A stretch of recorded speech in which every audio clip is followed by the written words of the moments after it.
गाड़ी चला ही नहीं रहे थे। जब वो एक्चुअली में ये जो केस है वो एक्सीडेंट का केस है।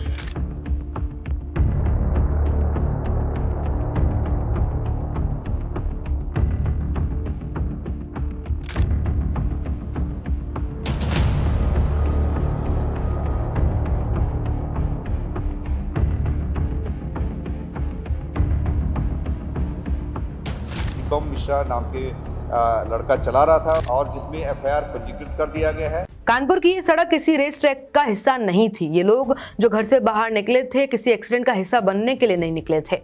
मामला है कानपुर का। अगर आप सोशल मीडिया यूजर हैं और लगातार सोशल मीडिया पर बने रहते हैं तो शायद मेरी ये दो लाइन सुनकर कि आप समझ गए होंगे कि मैं किस दुर्घटना की बात कर रही हूं। कानपुर में रविवार दोपहर करीब 3 बजे ग्वालटोली थाना क्षेत्र में तंबाकू कारोबारी के मिश्रा के बेटे शिवम मिश्रा की लैम्बोर्गिनी बेकाबू हुई। पहले बुलेट सवार को इतनी जोरदार टक्कर मारी कि युवक हवा में उछलकर 10 फीट दूर जा गिरा और फिर लैम्बोर्गिनी सीधे बुलेट के ऊपर चढ़ गई। कार ने सड़क किनारे खड़े लोगों, वाहनों और एक ऑटो को टक्कर मारते हुए फुटपाथ तक का सफर तय किया। इस हादसे में करीब 6 से ज्यादा लोग घायल हैं और कई गंभीर हालत में निजी अस्पताल में भर्ती हैं। हादसे के बाद गुस्से से भारी भीड़ सड़क पर उतर आई। लैम्बोर्गिनी को चारों तरफ से घेर लिया गया, लेकिन कार के अंदर बैठा था रसूखदार कारोबारी का बेटा, जो बाहर निकलने से बचता रहा। उसके बाउंसरों ने लोगों के साथ धक्का मुक्की की, गालियां दी और ताकत के दम पर भीड़ को हटाने की कोशिश की गई। सूचना पर ग्वालटोली पुलिस मौके पर पहुंची। शिवम मिश्रा को भीड़ से सुरक्षित निकाला गया। घायलों और आरोपी को प्राइवेट अस्पताल पहुंचाया गया।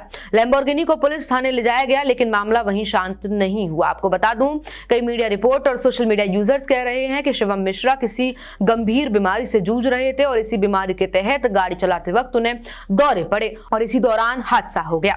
आरोप यह भी है कि थाने में कारोबारी के बाउंसरों ने पीड़ित से अभद्रता की, जिसके बाद जमकर हंगामा हुआ।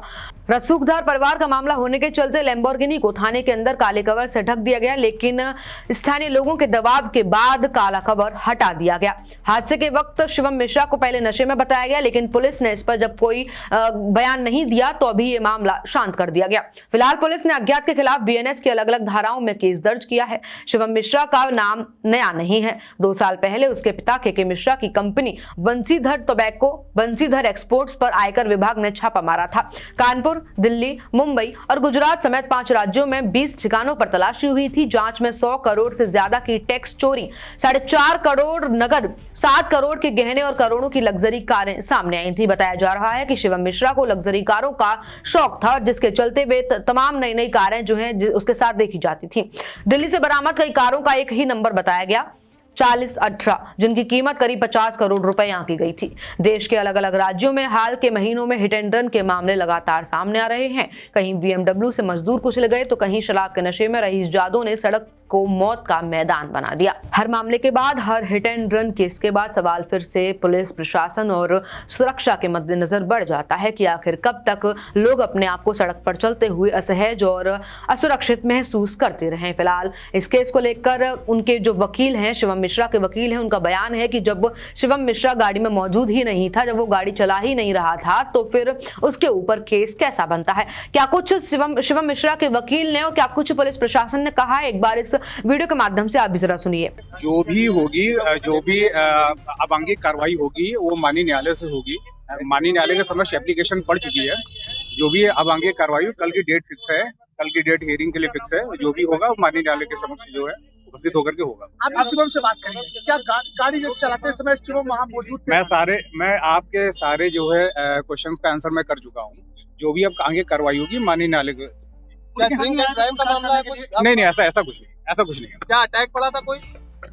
अब वो बीमार रहते हैं, लेकिन मतलब अभी ऐसा, जब वो गाड़ी चला ही नहीं रहे थे, जब वो एक्चुअली में ये जो केस है वो एक्सीडेंट का केस है और एक्सीडेंट का जो केस है, जो एफआईआर दर्ज हुई, वो एक्सीडेंट पर एफआईआर दर्ज हुई है।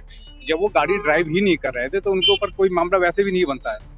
ठीक है, तो शिवम सामने क्यों नहीं आ रहे? शिवम अपनी सफाई क्यों नहीं दे रहे? वो तमाम वीडियो का सोशल मीडिया पर वायरल होना और वीडियोस में शिवम मिश्रा को देखे जाना और उसके बाद वकील का यह बयान आना तमाम सवाल खड़े कर रहा है। साथ ही प्रशासन ने यह आश्वासन दिया है कि मामले को लेकर गंभीर जांच की जाएगी और न्याय जो है न्याय जरूर दिया जाएगा। जो कल एक्सीडेंट हुआ था लैम्बोर्गिनी से, ये DL11CF 4018 ये गाड़ी के द्वारा एक्सीडेंट किया गया, जो लैम्बोर्गिनी है। एक तौफीक नाम के व्यक्ति जो मोटरसाइकिल जिनकी थी और वो खड़े थे, उस गाड़ी के एक्सीडेंट करा उस गाड़ी के साथ और एक गाड़ी के ऊपर चढ़ गई थी। उस तौफीक के कुछ इंजरी आई हैं, उनके हाथ में और पैर में इंजरी हैं। उनको जो प्राथमिक उपचार है उसके बाद उनको छोड़ दिया गया है। वो थाने पे आए थे, उन्होंने एक एप्लीकेशन दी है और जिसमें एफआईआर पंजीकृत कर दिया गया है। उस समय क्योंकि उनका नाम पता नहीं था तो गाड़ी का डिटेल मिला है, गाड़ी को सीज कर दिया गया है और अब हमारी जो पहली जो जांच होती है उस जांच में पता लगा है कि शिवम मिश्रा नाम के लड़का चला रहा था। उनके पिताजी का नाम के मिश्रा है और ये उस समय क्योंकि जो एक्सीडेंट होने के बाद उसको उनके जो बाउंसर थे दो लड़के, उन्होंने उनको बाहर निकाला है गाड़ी से और उनको ये बताया गया है कि उनका कोई मेडिकल इशू था तो उनको भी प्राथमिक उपचार के लिए भेजा गया है और एक्सीडेंट का अभियोग पंजीकृत करने के बाद अब उनका नाम उनका सामने आ गया है। आगे सारी विधिक कार्रवाई की जाएगी। पहले जो है क्योंकि जो तौफीक थे उनके द्वारा नाम नहीं बताया गया था तो एक्सीडेंट का मुकदमा पंजीकृत हो गया था। हमारी जांच में ये पता लगा कि जो चालक है वो शिवम मिश्रा है और अब उनका नाम जो है प्रकाश में आ गया। शिवम मिश्रा के बारे में जो बताया गया है कि वो अस्पताल में, लेकिन वो उनके घर हमारी पुलिस गई हुई है, पूछताछ करेंगे। जो आगे की कार्रवाई है कि क्या इनका मेडिकल इशू था या नहीं था, क्या स्थिति है, तो उसके अनुसार ही कार्रवाई की जाएगी। अब ये पूरा जांच का विषय है, गाड़ी हमारे पास है और हमारी जो है जो विवेचक है उसको जांच पड़ताल कर रहे हैं।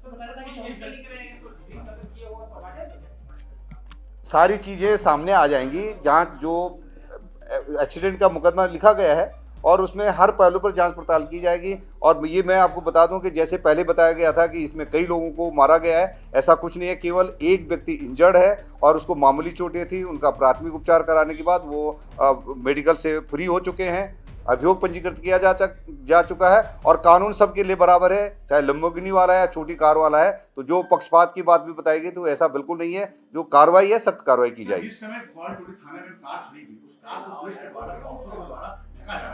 ठीक है, उनके द्वारा ढका गया, हमने आपको कार दिखा दी और उनके खिलाफ कार्रवाई की जाए। उनका नंबर हमारे पास है तो ढके या जो भी उन्होंने प्रयास किया और ढकने प्रयास किया गया उसमें एफआईआर पंजीकृत की जा चुकी है और जो लोग जो लड़का जिसका नाम आया उसका नाम प्रकाश में आ गया, अब उनके खिलाफ कार्रवाई की जाएगी। मामले में क्या कुछ अपडेट आता है और क्या आगे कार्रवाई होती है, जानने के लिए बने रहिए अपडेट इंडिया के साथ। मैं आपके साथ कृपा उपाध्याय।